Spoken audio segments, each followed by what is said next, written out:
Fala pessoal, tudo bem com vocês? Vamos falar das repercussões dessa vitória corintiana sobre a Ponte, Matheus Vital crescendo cada vez mais, garotos aproveitando a chance, Luan em baixa ainda, e ainda teve polêmicas com Jô e Otero, tudo isso nesse vídeo. Eu sou o Chico Garcia, inscreva-se no canal e vamos juntos.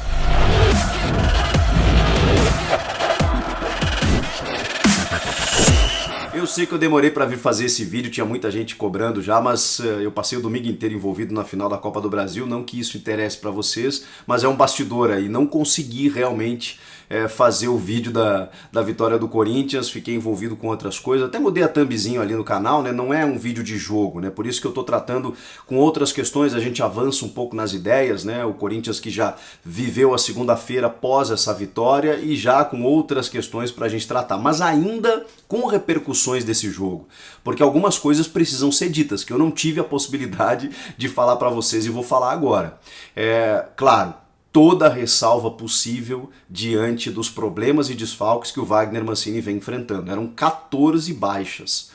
E o sistema defensivo, então, muito prejudicado. Embora o Matheus Donelli esteja bem no gol do Corinthians, e que bom que o Corinthians tem um goleiro de 18 anos com personalidade, cada vez mais afirmado, que bom, né? Porque é nessas horas que a gente testa realmente o profissional. O Walter negociado junto ao Cuiabá, então o Donelli se alça aí para ser um reserva para o ídolo Cássio, que muitos torcedores até contestam, né, que ele teria que perder a posição, não é a minha opinião, mas que bom que o Corinthians hoje tem um reserva e um menino da base, né, promissor, que pode defender o gol do Corinthians por muito tempo.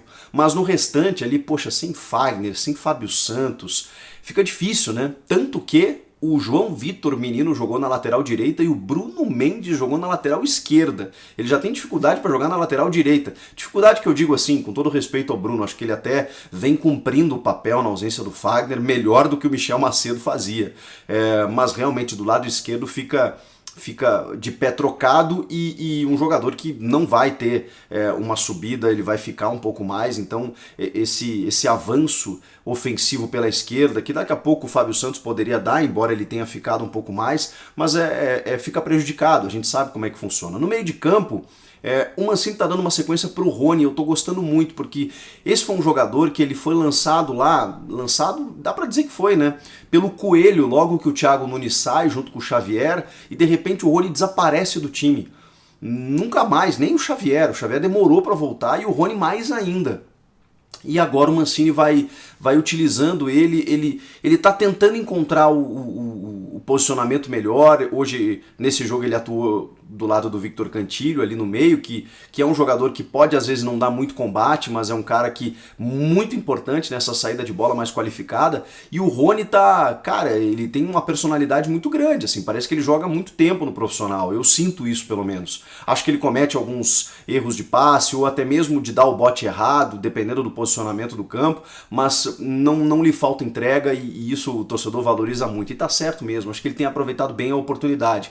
Outro que tá aproveitando é o Rodrigo Varanda, né? Fez gol em clássico, tá se movimentando bem, tá cheio de vontade, parece gente grande mesmo jogando, e é nessas horas que a gente vê se o menino tá pronto ou não. Porque quando o jovem sobe imediatamente, você não vai esperar que ele vá arrebentar, que ele vá fazer todos os gols decisivos, que ele vá driblar 7 jogadores, não é isso. O que o torcedor avalia, o que a gente, né, como imprensa, e o próprio treinador para poder escalá-lo, é como ele se comporta. Seja na derrota, seja quando o time sofre um gol, quando a bola pinga para ele, no caso de um atacante na frente do goleiro, a frieza que ele tem, essas coisas são avaliadas, mesmo que ele desperdice, mas que ele tente, tentativa e erro, né? Aquilo que a gente vem falando para vocês. E o Varanda tem demonstrado isso. Poxa, o Jô tem começado o jogo no banco de reservas, os jogos, né? Entrou no segundo tempo, fez o gol de pênalti depois de perder no rebote, aquela coisa toda, mas muito por conta da condição do gramado. Mas imagine para o garoto de 18 anos olhar o Jô, embora ele não esteja jogando bem e não esteja merecendo a titularidade, provavelmente o Jô foi uma referência para esse moleque, né? Para todos os atacantes do Corinthians, né? E ver o cara receber uma chance e o Jô não, e ele tá respondendo, ele tá correspondendo, então tá muito bacana de acompanhar isso. Agora a gente precisa falar de outros jogadores. O Matheus Vital, eu não sei porquê, ele tem um certo, digamos, uma certa desconfiança da torcida. Eu sei que ele talvez, né, não tenha feito grandes jogos em alguns momentos e tudo mais, mas primeiro eu quero falar sobre as características do Vital. Eu acho ele um jogador extremamente técnico. Ele é um jogador que tem muito recurso e que é jovem ainda, tem 23 anos, se não me engano. E o Corinthians contratou ele muito jovem do Vasco, e o contexto do clube às vezes não favorecia o Matheus Vital. Muitas vezes ele era escalado de ponta, ou muitas vezes de camisa 10 sem ter uma parceria. Nesse jogo contra a Ponte, me chamou a atenção que o Matheus Vital foi o cara que mais buscou o jogo. Ele foi um cara envolvido na partida, ele assumiu a responsabilidade. Não apenas com o gol que ele fez, um belíssimo gol, mas é um jogador que tem arriscado chutes. Ele não tem esperado um último toque, que isso às vezes é um drama, né, para um meia atacante. Né? Às vezes ele espera um toque a mais e vem a cobertura da defesa adversária. O Matheus Vital não. Quando ele vê a oportunidade, ele chuta, ele arrisca. Ele tem gestos técnicos que conseguem envolver o marcador muitas vezes. Isso é confiança, isso é trabalho, isso é sequência. E o jogo tomou uma atmosfera por conta da chuva, né, e o gramado prejudicado, que você via no Matheus Vital ele encontrando soluções para tentar sair daquilo, seja levantando a bola para um companheiro, seja levantando a bola para levantar, fazer um levantamento para a grande área, seja para tentar um chute e surpreender o goleiro. O Matheus Vital foi aquele cara que, tipo assim, você via que ele estava acordado no jogo, que ele estava, eu vou resolver de um jeito ou de outro, o gramado não está ajudando, não interessa. Não é aquele cara que dá desculpa, sabe? Do tipo, não, o gramado prejudicou, eu tava cansado, o jogo era 11 da manhã. Não, ele tava a fim de resolver. E isso, cara, isso tem muito merecimento nisso, sabe? Eu valorizo demais esse tipo de coisa. Por outro lado, vocês já sabem de quem eu vou falar, né? O Luan recebeu a sua primeira oportunidade como titular desde o início, depois de 3 meses. E era isso que eu esperava do Luan. Era exatamente isso. Ele até buscou o jogo em alguns momentos, enquanto teve gás no primeiro tempo.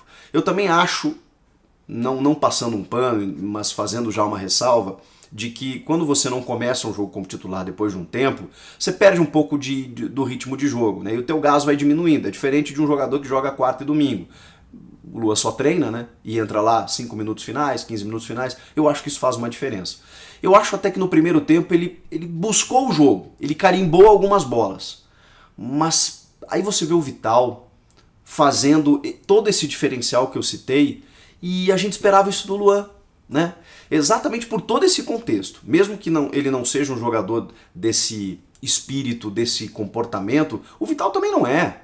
O Vital não é um jogador que dá carrinho, não é um cara que é muito enérgico dentro de campo. Você não vê o Vital comemorando, tal, fazendo caras e bocas. Não, o Vital é um cara tímido na dele, mas ele se entrega pro jogo. Quando ele tá com a bola no pé, ele tenta fazer alguma coisa. O Luan, a gente esperava que fizesse isso. Ainda mais nesse jogo, em que ele recebe uma oportunidade do treinador. Com todos esses desfalques, você pensa, pô, o Luan tá desprestigiado mesmo. Aí o treinador bate nas costas dele e diz, ó, hoje você vai começar como titular. E não sozinho para resolver tudo, tendo o Vital como um meia na articulação, como na parceria, para ele poder tabelar, fazer aproximação e tudo mais. E falta, né? Falta uma verticalidade, falta aproximar, falta pisar na área, falta arriscar um chute, falta. E eu que sou um defensor, porque já vi esse rapaz fazer maravilhas com a bola e ser extremamente decisivo num time em que também se cobra muito isso. O Grêmio é um time que se assemelha muito com o Corinthians nesse espírito do torcedor, de entrega, de luta, e o torcedor cobrava muito do Luan. E o Luan, em determinado momento, entregou, porque o time ajudou, mas porque ele também estava afim. E é difícil, eu não sei o que acontece.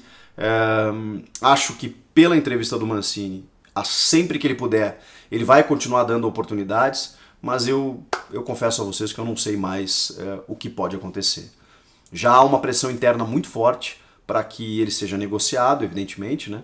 e que o Corinthians recupere alguma coisa, ou pelo menos deixe de pagar um alto salário para um jogador que não rende, e que daqui a pouco a gente sabe que essas coisas são assim, né? O jogador não dá certo num clube. O que muito me espanta, porque ele queria jogar muito no Corinthians, ele é corintiano de nascença, ele sempre torceu pelo Corinthians, realizou um sonho ao vestir a camisa e parece não conseguir desenvolver tudo aquilo que sabe. É uma pena. E a segunda-feira também registrou uma polêmica com dois jogadores, né, o Jô e o Otero. Por quê? Porque a diretoria deu uma folga depois da partida, eles vão se reapresentar nessa terça, mas foram flagrados num resort, curtindo a folga em meio a muitas pessoas, no meio de uma pandemia, mas não só isso, né? No meio de um surto de Covid enfrentado pelo clube. Então foi bem fora de hora, né, o que eles fizeram, inclusive com postagens, né, do Jô mostrando que não estava muito preocupado com a situação. É pior ainda porque o Jô está sendo muito cobrado pela torcida pelo resultado que ele está dando dentro de campo, né, ou pelo resultado que ele não está dando dentro de campo. A esposa dele até se envolveu numa polêmica, fazendo postagem, reclamando, aquela coisa toda. Não pegou bem, não pegou bem. O Otero, que eu sou um crítico, ele entrou bem até no jogo. Por quê? Porque o jogo favorecia o chute a média distância, né? O gramado molhado, ele deu trabalho para o goleiro Luan, ele conseguiu arrumar um escanteio, ele quase fez um gol olímpico, depois o Vital sofreu o pênalti e tudo mais, mas ele entrou bem no jogo. Para esse tipo de coisa, ele realmente é útil. E são jogadores que podem ser úteis ao Corinthians. Talvez não a solução, mas utilidade eles têm.